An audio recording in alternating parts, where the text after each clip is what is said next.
radote, kodėl kildavo panikos atakos? Na, galbūt tokį vieną tiesų atsakymą pasakyti būtų pakankamai sudėtinga, bet užtat galiu pasidalinti, ką iš tos patirties pavyko parsinešti. Tai pirmas dalykas, kurį aš jau kaip ir minėjau praeitose videose, tai radau berods 4 įsitikinimus susijusius su šiomis panikos atakomis. Dabar jų visų tikrai neprisiminsiu, bet 2 prisimenu.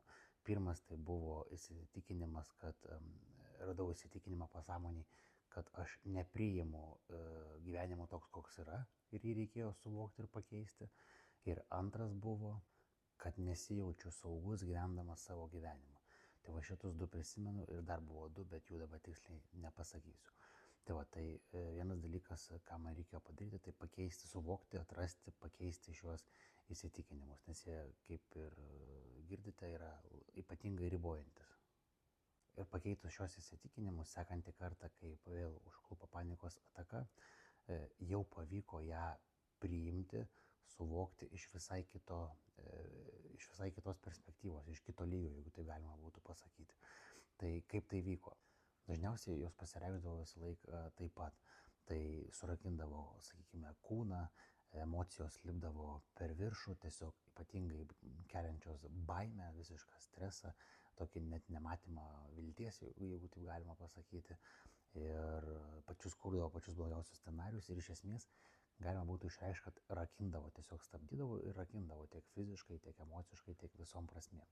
Tai va, o pakeitus tos įsitikinimus pavyko į tą panikos ataką pažiūrėti visai kitų žvilgsnių ir visai kitaip pasielgti. Tai kaip jinai užklupo, natūrali reakcija, kaip dabar atsimenu, buvo vėl susigūžti ir sakykime, bandyti kovoti prieš ją. Tas ir yra, kad pradžioje būdavo kaip savita kova.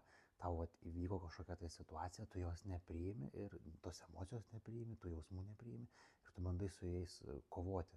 O pakeitus tos įsitikinimus lyg atsilaisvino energija, supratimas, sakykime, ir tu jau galėjai nebekovoti, o priimti tai, kas vyksta. Tai reiškia, užklupo ta pirminė reakcija, kad tave, sakykime, rakina tą kūną, baimės bando, sakykime, išgąsti kelią ir tu tiesiog pradedi save raminti sąmoningai, įeini. Gerai, įkvepi, iškvepi, sakykime, ir iškvėpdamas mintise sakai, paleidžiu šitą, priimu šitą emociją, gerai, jau kažkokia scenarija eina, gerai priimu su jais, susitaikau, sakykime, ir gavosi taip, kad lyg tu ant to bangos piko užeitum kaip su kokia tais vandenlente ir harmoningai išsibalansuotum, sakykime,